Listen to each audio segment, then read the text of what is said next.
बिस्मिल्लाहिर्रहमानिर्रहीम अस्सलाम वालेकुम। शवारमा तो आप खाते रहते होंगे, लेकिन आज हम बनाएंगे चिकन शवारमा क्रेप्स सैंडविच की रेसिपी। इनको बनाना भी बहुत आसान है और खाने में भी बहुत ही टेस्टी लगते हैं। बच्चों और बड़ों सभी को पसंद आते हैं। रमज़ान में इफ्तार के लिए बेस्ट रेसिपी है। इसके अलावा इसको आप बच्चों के लंच बॉक्स में भी बनाकर दे सकते हैं। बच्चों को ये बहुत ही पसंद आएंगे। डिफरेंट सी रेसिपी होगी, मुझे उम्मीद है आपको बहुत पसंद आएगी। तो चलिए रेसिपी को स्टार्ट करते हैं। इसकी स्टफिंग के लिए सबसे पहले मैंने यहाँ पर लिया है बोनलेस चिकन 400 ग्राम, जिसकी मैंने बिल्कुल छोटी छोटी बोटी कर ली है। इसमें डालेंगे 3 खाने के चम्मच दही, 1 खाने का चम्मच अदरक और लहसुन का पेस्ट, 1 चाय का चम्मच डालेंगे इसमें नमक का, आधी चाय की चम्मच लाल मिर्च पाउडर, 1/4 चाय की चम्मच कुटी हुई लाल मिर्च, आधी चाय की चम्मच जीरा भुना हुआ कुटा हुआ या फिर पिसा हुआ, 1 चाय की चम्मच धनिया पाउडर, सूखा धनिया का पाउडर, 1/4 चाय की चम्मच काली मिर्च का पाउडर और आधी चाय की चम्मच मैं इसमें डाल रही हूँ चिकन टिक्का मसाला या तंदूरी मसाला। अगर ये नहीं है तो उसकी जगह आप गरम मसाला भी डाल सकते हैं। 2 से 3 कतरे डाल रही हूँ मैं ऑरेंज फूड कलर के, इससे कलर बहुत ही अच्छा सा आ जाता है। इन सबको अच्छे से मिक्स कर लेंगे। इसको हमें रेस्ट देने की ज़रूरत नहीं होगी, इसकी कुकिंग कर लेते हैं। उसके लिए मैंने एक पैन ले लिया है, इसमें डालेंगे 2 से 3 खाने के चम्मच कुकिंग ऑयल। बहुत ज़्यादा ऑयल की ज़रूरत नहीं होगी। इसमें शामिल करेंगे एक दरमियानी साइज़ की प्याज, जिसको मैंने रफली चॉप कर लिया है। इसको थोड़ा सा हम फ्राई कर लेंगे, बिल्कुल थोड़ा सा सॉफ्ट हो जाएगी प्याज, इतनी देर हमने इसको फ्राई करना है, ब्राउन नहीं करना, इसका कलर हम चेंज नहीं करेंगे। प्याज हमारी थोड़ी सी सॉफ्ट होगी, इसमें चिकन डाल देंगे। इस तरीके से प्याज को थोड़ा सा फ्राई करके उसमें चिकन ऐड करें तो बहुत ही मज़े की हमारी फीलिंग बनती है और बहुत ही अच्छा सा टेस्ट आता है।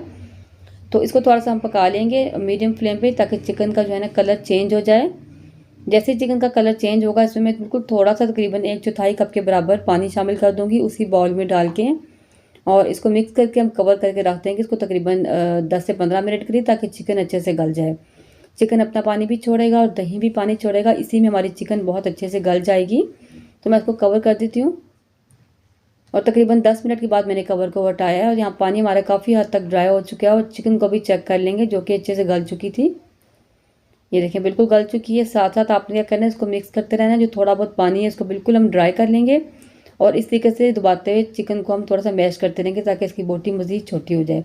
जो पीस इसके बड़े हैं ना, उनको हमने और छोटा कर लेना है। अब लास्ट में मैं डाल रही हूँ 1 खाने का चम्मच लेमन जूस। इसको आप पहले भी ऐड कर सकते हैं और बस इसको अच्छे से हमने इसका पानी ड्राई कर लेना है। और यहाँ पानी इसका जब अच्छे से ड्राई हो जाएगा तो लास्ट में हम डालेंगे बिल्कुल स्मॉल साइज़ की प्याज, इस तरह लंबाई में काटी हुई। आधा मैंने यहाँ पे टमाटर लिया है जिसको लंबाई में काट लिया है, ये इसमें शामिल कर देंगे। वेजिटेबल्स आप कोई से भी डाल सकते हैं, शिमला मिर्च भी ऐड कर सकते हैं, लेकिन मैंने बस यही डाली है। इनको अब हमने बिल्कुल हाई फ्लेम पर थोड़ा सा कुक करना है, हमने हल्का सा पकाना है, वरना ज़्यादा पकाएंगे तो टमाटर बहुत सॉफ्ट हो जाएंगे और प्याज भी गल जाएंगे। हमें बिल्कुल नरम प्याज और टमाटर नहीं चाहिए, बिल्कुल क्रंची से चाहिए। बस ये हमारी स्टफिंग तैयार है, चूल्हे को यहाँ पर बंद कर देंगे। क्रेप्स रेडी करने के लिए मैं एक बाउल में डालूँगी 1 कप दूध और 1 कप शामिल करेंगे पानी का। आप चाहें तो 2 कप दूध भी ले सकते हैं, पानी आप स्किप कर सकते हैं, यहाँ पे पानी भी ले सकते हैं। इसमें डालेंगे आधी चाय की चम्मच नमक, 1/4 चाय की चम्मच काली मिर्च का पाउडर और 1 खाने का चम्मच चीनी मैंने डाली है बारीक पीसी हुई। 2 टेबल स्पून यानी 2 खाने के चम्मच कुकिंग ऑयल डालेंगे। आप चाहे तो पिघला हुआ मक्खन भी डाल सकते हैं। 1 अदद अंडा इसमें शामिल करेंगे और इन सबको विस्क की मदद से अच्छे से फेंट लेंगे, यकजान कर लेंगे। तमाम चीज़ें अच्छे से मिक्स करने के बाद इसमें डालेंगे 2 कप मैदा, और ये मैदा मैं थोड़ा थोड़ा करके इसमें ऐड करूँगी ताकि इसमें लम्स ना बने, और मैदा मैंने पहले छान लिया था। तो थोड़ा थोड़ा करके मैदा डालते जाएंगे, उसको अच्छे से मिक्स करते जाएंगे ताकि इसमें गुठलियाँ ना बनने पाएँ। तो मैंने यहाँ पर 1 कप मैदा इसमें शामिल कर दिया है और इसी तरीके से 2 कप मैदा मैं इसमें डाल दूँगी। अगर आप थोड़ा थोड़ा करके मैदा ऐड करते हैं तो इसमें बिल्कुल भी गुठलियाँ नहीं बनती, लेकिन अगर बिलफर्ज आपसे गुठलियाँ बन जाती हैं तो आप इसको छान सकते हैं, परेशान होने वाली बात बिल्कुल नहीं है। कंसिस्टेंसी इसकी आपको मैं चेक करवाती हूँ। आप देखें बिल्कुल ऐसी होनी चाहिए, रनी होनी चाहिए। जितना ही पतला होगा उतना ही आपका बैटर, उतना ही आपका क्रेप जो है ना पतला बनकर तैयार होगा और खाने में मज़े का लगेगा। अगर बैटर आपका थोड़ा सा सख्त होगा तो आपके क्रेप भी ज़रा मोटे बनेंगे। अगर आपको लगता है यहाँ मैदा कुछ कम है तो थोड़ा सा मैदा आप इसमें मज़ीद शामिल कर सकते हैं। मुझे यहाँ पे थोड़ा सा पतला लग रहा है तो मैंने 1 खाने का चम्मच मैदा इसमें मज़ीद शामिल किया है। तो बैटर हमारा बनकर तैयार हो चुका है, इसको 10 मिनट के लिए साइड पे करते हैं। तब तक हम रेडी कर लेते हैं अपने शावरमा सॉस। उसके लिए मैंने यहाँ पर लिया है 4 खाने के चम्मच मेयोनीज़। जिस चम्मच से मैं डाल रही हूँ ये चम्मच भरकर मैंने 3 खाने के चम्मच मेयोनीज़ मैंने लिया है यहाँ पर। इसमें शामिल करेंगे 2 खाने के चम्मच टोमेटो केचप के, 1 चाय का चम्मच डालेंगे इसमें चिली सॉस, 1 चाय का चम्मच डालेंगे सफ़ेद सिरका, चुटकी भर काली मिर्च डालेंगे और चुटकी भर नमक डालेंगे। नमक कम ही डालिएगा क्योंकि ऑलरेडी मेयोनीज़ में नमक मौजूद होता है। इन सबको अच्छे से मिक्स कर लेंगे। थोड़ा सा इसमें 1 चौथाई चम्मच गार्लिक पाउडर डाल रही हूँ, जो कि मेरा होममेड है। गार्लिक पाउडर नहीं है तो आप फ्रेश लहसुन भी डाल सकते हैं। तो सॉस हमारी बनकर तैयार हो चुकी है। चिकन भी यहाँ पर ठंडा हो चुका है। अपनी इस सॉस को हम इस चिकन में शामिल कर देंगे। आप हसबस ज़रूरत भी डाल सकते हैं, लेकिन मैंने ये सारी सॉस इसमें शामिल कर दी थी और डाल के इसको अच्छे से मिक्स कर लेंगे। ये सॉस इसके अंदर डालने से बहुत ही क्रीमी और बहुत ही मज़े का इसका टेस्ट बनकर तैयार होता है। देखिए सारी सॉस इसमें शामिल कर दी है। इस तरह हमारे लिए आसानी हो जाएगी और हमें बार बार हर क्रेप पे सॉस लगाने की ज़रूरत नहीं पड़ेगी। स्टफिंग हमारी रेडी है। इसको एक बाउल में मैं निकाल लूँगी और अब हम अपने क्रेप्स बनाने की तैयारी करते हैं। क्रेप्स बनाने के लिए मैंने एक पैन ले लिया है। इसमें डालेंगे बिल्कुल हल्का सा कुकिंग ऑयल। इसको अच्छे से हम ग्रीस कर लेंगे पैन को ब्रश की मदद से। बहुत ज़्यादा ऑयल डालने की ज़रूरत नहीं है। इसमें हम डालेंगे तकरीबन 1/3 कप यानी 1/2 कप जो है अपने बैटर का। अच्छा, मैंने पहला जो क्रेप बनाया था वो 1/3 कप का बनाया था, तो मुझे लग रहा था कि कुछ छोटा बना है, यानी कि ठीक से फैल नहीं रहा था। तो उसके बाद जो मैंने क्रेप बनाए हैं वो हाफ कप के बनाए हैं। इसको आपने फ़ौरन से फैला देना है और बिल्कुल लो फ्लेम पर हमने इसकी कुकिंग करनी है। फ्लेम अगर हाई होगा तो ये फ़ौरन से जो है पक जाएगा और ठीक से फैलेगा नहीं और फिर मोटा बनकर तैयार होगा। जैसे ही आपको ऊपर से फील हो के नीचे से अच्छे से पक चुका है तो इसको हम फ्लिप कर देंगे। इसकी साइड चेंज करके इसको नीचे से भी थोड़ी देर के लिए पका लेंगे, जैसे हम रोटी बनाते हैं, लेकिन इसको रोटी की तरह मुकम्मल पकाने की ज़रूरत नहीं है। बस थोड़ा सा नीचे से भी कुक होगा तो हम इसको उतार लेंगे और इसको बाद में हमने दोबारा से इसको पकाना है, तो इसलिए टेंशन लेने की ज़रूरत नहीं है कि ये भी कच्चा होगा। तो इसी तरीके से बाकी के सारे बनाकर तैयार कर लेंगे। अब आगे जो मैंने बनाया था ये हाफ़ कप बैटर मैंने लेके बनाया था और इससे बहुत अच्छे तरीके से फैल गया था पूरे पैन में और मेरे पैन के हिसाब से बिल्कुल ठीक बनकर तैयार हुआ था। अच्छा, ये आपके जो है ना फ्राई पैन पे भी डिपेंड करता है कितना साइज़ का है। अगर छोटे साइज़ का उसमें 1/3 कप भी ठीक रहेगा। मेरा थोड़ा बड़ा था इसलिए मैंने इसमें हाफ़ कप डाला है। तो कोशिश कीजिएगा कि नॉन स्टिक पैन ही आप लें तो बेहतर होगा, उसमें अच्छा रिजल्ट आएगा। तो इसी तरीके से सारे क्रेप हम बनाकर तैयार कर लेंगे। तो क्रेप सारे यहाँ पर बनकर तैयार हो चुके हैं और इतने बैटर से हमारे तकरीबन 8 से 9 क्रेप बनकर तैयार हुए थे। अब हमने इसकी जो है सैंडविच तैयार करना है। किस तरीके से हम बनाएंगे, फिलिंग किस तरीके से करेंगे, 2-3 तरीके मैं आपके साथ शेयर करूँगी। तो सबसे पहले आपने ये अपनी चिकन ले लेनी है और इसको अपने ट्रायंगल शेप में ना यानी इसकी शेप बना देनी है।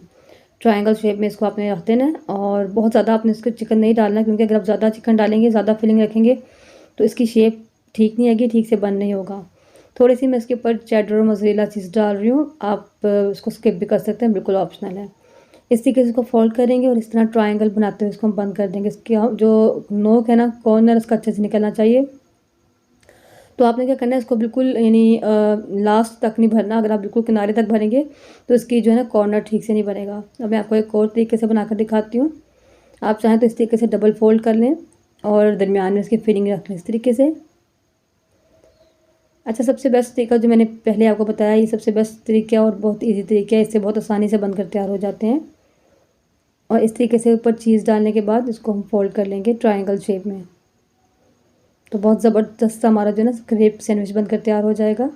अच्छा, इसको आपने जो साइड ओपन है उसको आपने नीचे वाली साइड पे रखना है ताकि वो बंद हो जाए। अच्छा, आप चाहें तो इसमें जो है मैदे से इसकी स्लरी बना के उससे भी इसको जोड़ सकते हैं। अच्छा, अब यहाँ पे मैं चीज़ को नीचे बिछा रही हूँ ताकि चीज़ अच्छे से मेल्ट हो जाए। आप इस तरीके से भी बना सकते हैं। चीज़ को मैंने नीचे रख लिया और ऊपर चिकन डाल लिया है और इस तरीके से बंद करेंगे। अच्छा, देखिए मैंने किनारे से चिकन थोड़ा सा यानी बिल्कुल कॉर्नर पे ही चिकन नहीं रखा ताकि इसका बिल्कुल कोना अच्छे से बन सके। तो इस तरीके से ईज़िली बनकर तैयार हो जाएगा। सारे क्रेप बनाकर तैयार कर लिए हैं। अब इनको पकाने के लिए मैंने पैन में बिल्कुल थोड़ा सा तकरीबन 1 टेबलस्पून के बराबर ऑयल डाला है। इसको अच्छे से ब्रश की मदद से फैला लेंगे। अब जितने क्रेप इसमें पूरे आएंगे हम इसमें रख देंगे। इसको बहुत ज़्यादा घी में या ऑयल में फ्राई नहीं किया जाता, इसको शैलो फ्राई या बिल्कुल थोड़े से घी में पकाया जाता है। अब इसको हमने दोनों साइड से जो है ना कलर आने तक पका लेना है। वैसे हमारी जो क्रेप्स हैं ये ऑलरेडी पके हुए हैं, बस हमने इनको कलर देना है अच्छा सा। तो और हमारी चीज़ मेल्ट हो जाए इतनी देर हम इसको पकाएंगे। तो इसको लो फ्लेम पे पकाना है ताकि चीज़ भी हमारी अच्छे से मेल्ट हो जाए। एक साइड से कुक हो जाएगा तो साइड इसकी हम चेंज कर देंगे। आप कोशिश करें कि बेहतर है कि आप इसकी जो साइड हमने ओपन रखी है ना उस पर आप मैदे की स्लरी बना के लगा लें ताकि ये अच्छे से बंद रहें, जुड़े रहें। देखें एक साइड से कितना ज़बरदस्त कलर आ चुका है। इसी तरीके से दोनों साइडों से हम अच्छे तरीके से इसको पका लेंगे। तो दूसरी साइड से भी बहुत ज़बरदस्त सा कलर आ चुका है इस पर और चीज़ भी अच्छे से अंदर से मेल्ट हो चुकी है। तो हमारे क्रेप बनकर तैयार हो चुके हैं माशाल्लाह। खाने में बहुत ही लजीज है, यकीन मानिए आप एक बार बनाएं तो इंशाल्लाह आपको बहुत पसंद आएंगे। इस रमज़ान में इफ्तार में इसको बनाकर ज़रूर ट्राई कीजिए। अगर आप दावत कर रहे हैं तो दावत में भी आप इसको पेश कर सकते हैं। रेसिपी कैसी लगी मुझे आप कमेंट करके ज़रूर बताइएगा। वीडियो अच्छी लगे लाइक ज़रूर कीजिए, शेयर ज़रूर कीजिए। चैनल पे नई है तो सब्सक्राइब करना मत भूलिएगा। और देखिए माशाल्लाह कितने चीज़ी कितने मज़े के बनकर तैयार हुए हैं। इसको आप बनाकर ट्राई करें, इंशाल्लाह आपको बहुत पसंद आएंगे। मिलते हैं इंशाल्लाह नेक्स्ट वीडियो में। दुआ में याद रखिए। अल्लाह हाफिज़।